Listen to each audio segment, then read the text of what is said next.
In this guide, I'm going to show you how you can do the ultimate J-turn here in Forza Horizon 6. Before we do get into this guide, make sure to like the video and subscribe to the channel with all notifications on. It really does help the channel and it lets us know that you want more content like this. We'd greatly appreciate it. And if at any point throughout this guide you had any questions, just ask them down in the comment section below and we could help you out further. I'm going to be doing my best to reply to every single comment down there. Now you need really to use an all-wheel drive car if possible. A card like the, Ford RS200 Evolution works well because all-wheel drive cars make the turn a little bit easier. But essentially what you need to do is start by just reversing your car in a straight line, right? And it's going to be hard to demonstrate since I am using a Corvette. Once again, I recommend using an all-wheel drive car. But essentially what you need to do once you have some speed is just turn the car sharply so it spins in exactly 180 degrees.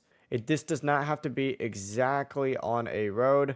It can be off-road, and obviously that's not the best demonstration, but as soon as the car rotates, drive forward in the exact same direction that you were backing up towards, and you'll go ahead and get that perfect J turn. If it's clean enough, the game will count it as the ultimate J turn. It's as simple as that. That's the full process right here. If you guys had any questions, ask them down in the comment section below and we can help you out further. I'm going to be doing my best to reply to every single comment down there. Before you do leave this guide, make sure to like the video and subscribe to the channel with all notifications on. It really does help us out and it lets us know that you want more content like this. We'd greatly appreciate it. Have a great rest of your day though. Peace.